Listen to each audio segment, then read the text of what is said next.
ఒక్కసారి కొమ్మూరి గోల్డ్ కి కాల్ చేయండి. తాకట్లో ఉన్న మీ బంగారాన్ని విడిపించి మార్కెట్ ప్రైస్ కి వాళ్ళు కొనుక్కుని మిగతా డబ్బులు మీకు ఇచ్చేస్తారు. ఆంధ్రప్రదేశ్ రాజకీయాల్లోని ఒక సంచలన అధ్యాయానికైతే తెరపడింది.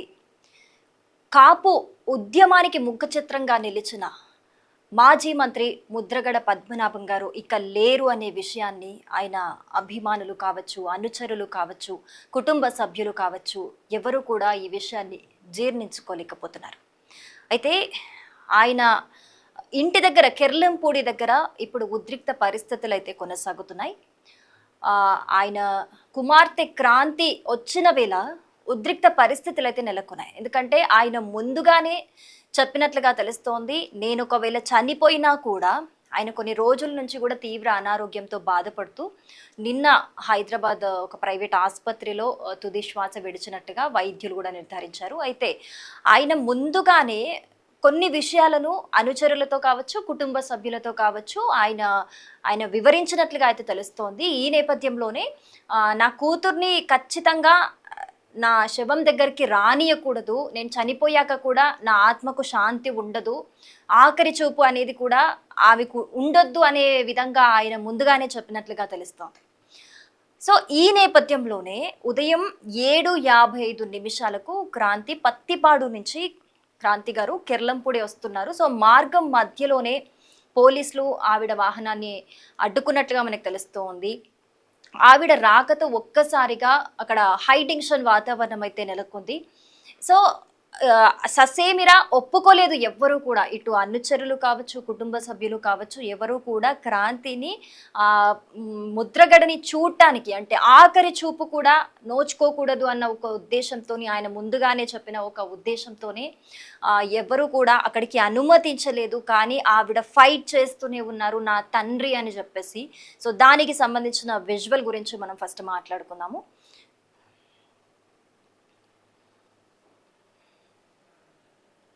ఎస్, ఇక్కడ అందరూ కూడా అడ్డుకుంటున్న పరిస్థితులు మనం చూస్తున్నాము.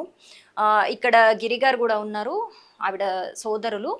సో వాళ్ళు పట్టుకొని ఏడుస్తున్న సిచ్యువేషన్ మనకు కనిపిస్తుంది. కానీ ఇక్కడ పోలీసులు అందరూ కూడా ఆవిడ్ని పట్టుకొని ఆపుతున్న సిచ్యువేషన్ అయితే మనకి ఇక్కడ క్లియర్గా ఈ విజువల్లో అయితే కనిపిస్తుంది.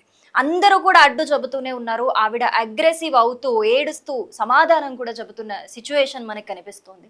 సో ఇక్కడ మనం మాట్లాడుకోవాల్సింది ఏంటంటే, ఓకే, ముద్రగడ పద్మనాభం గారు ముందే చెప్పారు ఆవిడ అంటే కూతుర్ని రానికూడదు, అసలు ఆఖరి చూపు కూడా ఉండకూడదు, అసలు నా దగ్గర చనిపోయాక కూడా నా దగ్గరికి రానివ్వద్దు, నా ఆత్మకు శాంతి ఉండదని.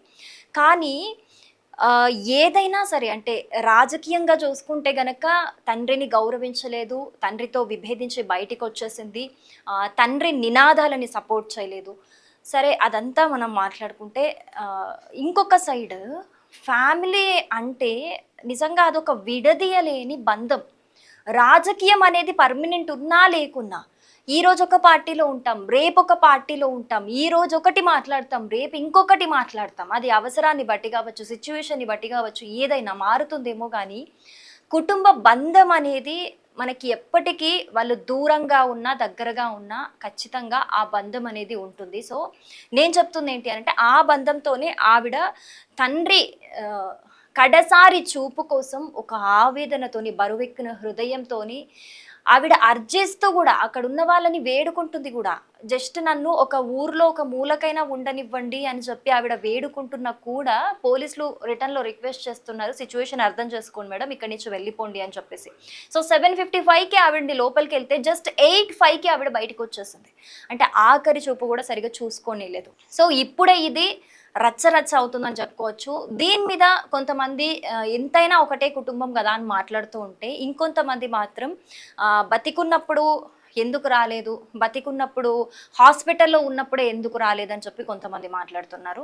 సో ఈ సిచ్యువేషన్కి సంబంధించి కొంతమంది ముద్రగడ పద్మనాభం గారి అనుచరులు మాట్లాడుతున్నారు.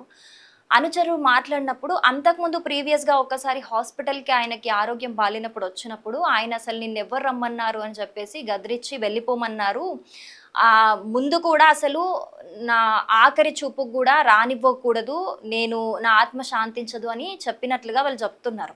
వాళ్ళు ఇంకేం చెప్తున్నారు అని అంటే, మరి బతుకున్నప్పుడు ఏం చేస్తుంది, కూతురు అప్పుడు రావాలి కదా అని మాట్లాడుతున్నారు.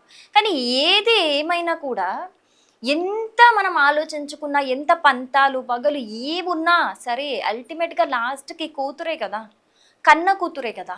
తనేం అక్కడ ఉండి కంప్లీట్గా అక్కడే ఉండిపోతాను అడగలేదు. జస్ట్ ఒక 2 నిమిషాల ఆఖరి చూపు అడిగింది. 2 నిమిషాల ఆఖరి చూపుకు కూడా ఆయన కడుపున పుట్టినందుకు నోచుకోలేదా తను? 2 నిమిషాల చూపే కదా, అలో చేస్తే అయిపోతుంది కదా. కానీ ఇక్కడైతే నిజంగా కొంతమంది ఈ విజువల్స్ చూసి కూడా కంటతడి పెడుతున్న సిచ్యువేషన్ మనకి కనిపిస్తూ ఉంది. చాలా బలవంతంగా, చాలా ర్యాష్గా ఆవిడ్ని తీసుకెళ్ళిపోవడం జరిగిందనమాట. బట్ దీన్ని కొంతమంది వ్యతిరేకిస్తున్నారు, కొంతమంది సమర్థిస్తున్నారు.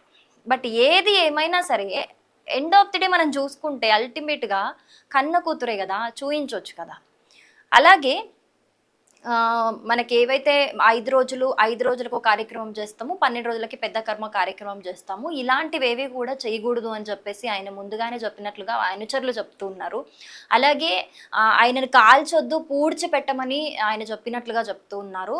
అందుకనే ఆయన ఇంటి పరిధిలోని కాంపౌండ్ దగ్గరే ఇక్కడ అంత్యక్రియలకి కూడా ఏర్పాట్లు జరుగుతున్నట్లుగా, అందుకే అక్కడ పూడ్చిపెట్టడానికి ఏర్పాట్లు చేస్తున్నట్లుగా కూడా వాళ్ళ అనుచరులు చెప్తూ ఉన్నారు.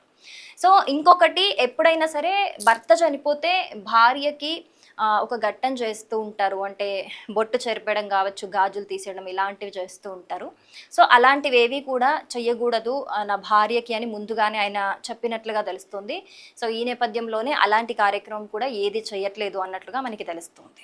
సో ఆయన అనుచరులు కూడా తీవ్ర స్థాయిలో మనస్తాపానికి గురవుతున్నారు. చాలా నిజంగా రోధిస్తున్నారని చెప్పాలి. ఎందుకంటే ఇన్ని రోజులు మేము మా వెనుక ఒక ధైర్యం ఉంది అనే నిజంగా ఒక ధైర్యంతోనే బతికాము, ఆయనే మా ధైర్యం అన్నట్లు బతికాము. రేపటి నుంచి మాకు ఆ ధైర్యం ఉండదు, మేము ఎలా బతకాలి అన్న విధంగా కూడా వాళ్ళు కూడా రోధిస్తున్న పరిస్థితి మనకు కనిపిస్తుంది.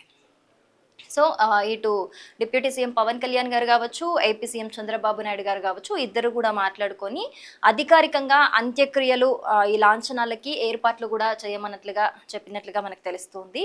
సో ఇప్పుడే ఆల్రెడీ ఇక్కడ హై టెన్షన్ వాతావరణం మనకైతే క్లియర్గా కనిపిస్తుంది. సో మనము ఇంకొక విజువల్ కూడా చూసే ప్రయత్నం చేద్దాము.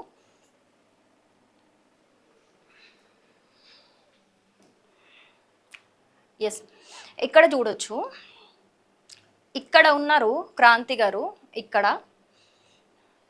సో ఇక్కడి నుంచి కూడా చూడనీయట్లేదు, ఇక్కడ ఆయన బాడీ ఉంది,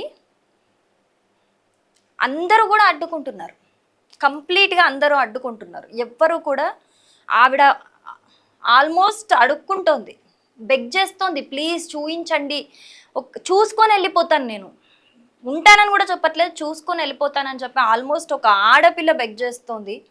అయినా కూడా కనికరించని పరిస్థితి మనకి ఇక్కడ కనిపిస్తోంది. చూడండి, ఇక్కడ ఉన్నారు క్రాంతి గారు, వాళ్ళ సోదరుడు కూడా చెప్తూ ఉన్నారు, అయినా కూడా ఎవ్వరు వినని పరిస్థితి కనిపిస్తోంది అక్కడ. సో ఈ నేపథ్యంలోనే ఆల్రెడీ ఇప్పుడు ఒక హై టెన్షన్ వాతావరణం అయితే మనకి ఇక్కడ కనిపిస్తూ ఉంది. కానీ మధ్యాహ్నం 1:30కి 1:30 మనకి జగ్గంపేట వరకు ఫ్లైట్లో వచ్చి అక్కడి నుంచి రోడ్డు మార్గంగా మాజీ సీఎం జగన్ గారు కూడా ఇక్కడికి కిర్లంపూడికి చేరుకుంటారని చెప్తూ ఉన్నారు.